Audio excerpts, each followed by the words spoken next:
నమస్తే, welcome to think Andhra. నేను మీ మాణిక్.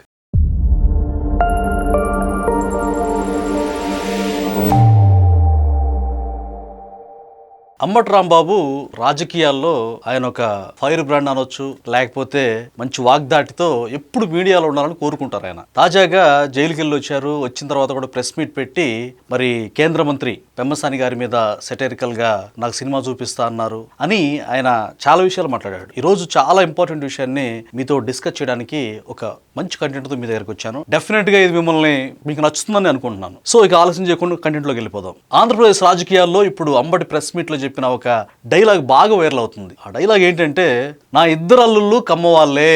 ఈ ఒక్క మాటతో వైసీపీ స్ట్రాటజీ మొత్తం ఒక్కసారిగా అట్టర్ ఫ్లాప్ అయిందని చెప్పి అనుకుంటా ఉన్నారు. జగన్మోహన్ రెడ్డి గారు రెండు చేతులు జేబులో పెట్టుకొని బెంగళూరు ఫ్లైట్ ఎక్కడానికి సిద్ధమయ్యారా? ఇన్నాళ్ళు కాపులకు మహానేతగా ప్రొజెక్ట్ చేసినటువంటి వైసీపీ అంబటి రాంబాబుని మరిక ఏం చేయాలో జగన్మోహన్ రెడ్డి గారికి అర్థం కాక, నేను ఇంత స్ట్రాటజీ చేస్తే అసలు వంగవీటి గారి తర్వాత అంతటి మహానేత అని చెప్పేసి అంబటి రాంబాబుని నేను బాగా పైకెత్తుతుంటే జాకిలు పెట్టి ఈ అంబటి రాంబాబు నా అల్లుళ్ళు కమ్మవాళ్ళే అంటూ ఇతను కులనేతగా కాకుండా సింగిల్ గా ఏదో తనకు తాను అందరవాడిగా చెప్పుకుంటున్నాడు అని చెప్పేసి జగన్మోహన్ రెడ్డి గారు తలపట్టుకున్నట్టుగా మనకు తెలుస్తా ఉంది. అయితే ఇప్పుడు స్వయంగా తన కుటుంబం గురించి చెప్పిన నిజం వైసీపీకి పెద్ద ఇబ్బందిగా మారిందా? జైలు నుంచి బయటకు వచ్చిన వెంటనే అంబటి రాంబాబు మాట్లాడిన మాటలు ఇప్పుడు సోషల్ మీడియాలో ఫుల్ వైరల్ అవుతున్నాయి. అసలు ఇది రాజకీయమా లేక ప్రజలను కన్ఫ్యూజ్ చేసే మరో డ్రామానా? ఇవాళ ఈ వీడియోలో పూర్తి నిజాలతో కూడిన విశ్లేషణను మీ ముందుకు తీసుకొస్తున్నాం. జైలు నుంచి బయటకు వచ్చిన అంబటి రాంబాబు మీడియా ముందుకు వచ్చి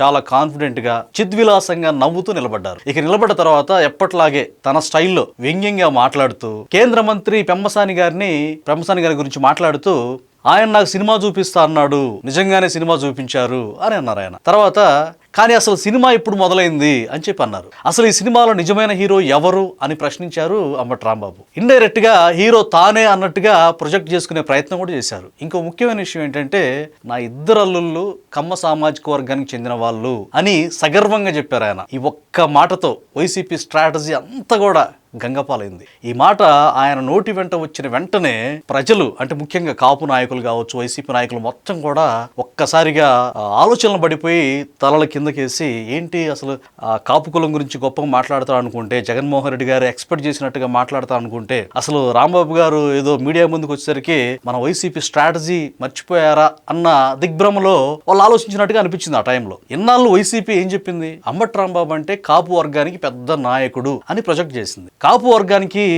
పెద్ద ప్రతినిధిగా చూపించింది. కానీ ఇప్పుడు అయితే రాంబాబు తన కుటుంబంలో ఇద్దరు అల్లుళ్ళు కమ్మ సామాజిక వర్గానికి చెందిన వాళ్ళు అని ఆయన చెప్పడం జరిగింది. అంటే రాజకీయంగా ఒక స్టాండ్, వ్యక్తిగతంగా మరో స్టాండ్ అని ప్రజలకి క్లియర్ కట్గా అర్థమైంది. ఇది ప్రజల్ని కన్ఫ్యూజ్ చేయడం కాదా అన్నది తేటతెల్లమైంది. ఇక్కడ ప్రజలు సంధిస్తున్నటువంటి ప్రజల వైపు నుంచి వస్తున్నటువంటి మాట ఒకటే, చాలా సింపుల్, ఏం లేదు. అది తన కుటుంబంలో కమ్మ కులంతో సంబంధం పెట్టుకున్నప్పుడు, గతంలో నిన్ను నువ్వు కులరహిత వ్యక్తిగా నిన్ను నువ్వు ప్రొజెక్ట్ చేసుకున్నప్పుడు రాజకీయాలు చేయడానికి మాత్రం ఎందుకు కులాల ప్రస్తావన అనేటువంటి ప్రశ్నలు ఉత్పన్నం అవుతా ఉన్నాయి. గతంలో మనం ఒకసారి చూసుకుంటే ఆయన ప్రెస్ మీట్లో ఇంటర్వ్యూలో కూడా మీరు కాపు కుల నాయకులు కదా అని అన్నప్పుడు, లేదు నాకు అందరూ ఓట్లేస్తారు, నేనేం కాపు కులాన్ని ఓన్ చేసుకునే వ్యక్తిని కాదు, నేను అందరి వాడిని, నా కుమార్తెలను కూడా నేను కమ్మ వాళ్ళకి ఇచ్చాను, నాకు ఆ కుల ఫీలింగ్ ఏం లేదు బాబు అని చెప్పి అక్కడ ఇంటర్వ్యూలో చెప్పాడు. సో మరి అంబటి రాంబాబు గారు రాజకీయంగా ఇదిగో కాపు కులం మీద దాడి అని ఇలాంటి ప్రస్తావన రావడం ప్రజల్ని వెర్రి వెంగలప్పలు అనేటువంటి ఆయన భావాన్ని ప్రజలు క్లియర్ కట్ గా అర్థం చేసుకున్నారు. అయితే కులాల పేరుతో భావోద్వేగాలు ఎందుకు రెచ్చగొట్టాలి? ఓహో, ఇది రాజకీయ అవసరమా లేకపోతే ప్రజలను మోసం చేసే ప్రయత్నమా? ఇంకా అంబటి రాంబాబు ఏమన్నారంటే, నేను చంద్రబాబును రాజకీయంగా మాత్రమే విమర్శించాను, కమ్మ సామాజిక వర్గాన్ని కాదు అని.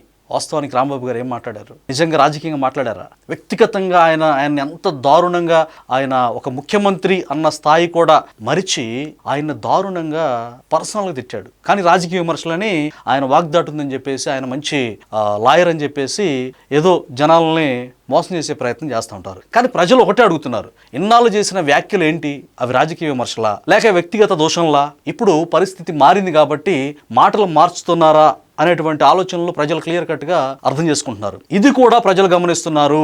ఇంకా ఒక ముఖ్యమైన విషయం మనం ఖచ్చితంగా మాట్లాడుకోవాలి. రాంబాబు గారు జైలు నుంచి బయటికి రాగానే వైసీపీ నాయకులు పరామర్శకు వచ్చారు. చాలా మంది పెద్ద పెద్ద నాయకులు వచ్చారు. అలాగే మాజీ ఆరోగ్య శాఖ మంత్రి విడుదల రజనీ గారు కూడా వచ్చారు. వచ్చి అసలు ఆయన ఎంతగా ఆనందపడ్డారంటే, ఒక స్వతంత్రంలో సంగ్రామంలో నేను పాల్గొన్నాను, ఇక యుద్ధం చేయించాను, బ్రిటిష్ వాళ్ళని తరిమి కొట్టాను, ఇక నేను మామూలు వ్యక్తిని కాదు అని అసలు ఈయన చేసిందే ఒక దరిద్రమైనటువంటి వ్యాఖ్యలు చేసి, వ్యక్తిగత దూషణలు చేసి, మనిషి అన్నవాడు అసహించుకునే మాటలు మాట్లాడి, మరి ఆ పార్టీ ఏంటో, వాళ్ళ విధానాలు ఏంటో, వాళ్ళ పరామర్శలు ఏంటో పక్కన పెడితే రాంబాబు గారు విషయం మనం మాట్లాడుతున్నాం కదా. సో ఆ పార్టీ విధానాలు అదే అని మనకు అర్థమైంది. ఆయనకు పూర్తిగా సపోర్ట్ చేస్తున్నారు వైసీపీ నాయకులు. అమ్మటి కూడా ఆ సపోర్ట్ చూసి ఈ సినిమాలో హీరో ఎవరు అని ఆయన రాంబాబు గారు చెప్పడం మనం విన్నాం కదా. తర్వాత ఇప్పుడు ప్రజలు చెప్తున్నారు హీరో ఎవరో కాదు, అసలు ఇది సినిమానా కాదా, ఇది రాజకీయ డ్రామానా అనేది ప్రజలు క్లియర్ కట్ గా అర్థం చేసుకున్నారు. ఎందుకంటే ప్రజలు ఇప్పుడు చాలా అవేర్నెస్ కలిగి ఉంటున్నారు. సోషల్ మీడియా వచ్చిన తర్వాత ప్రతి విషయం కూడా వెంటనే క్షణాల్లో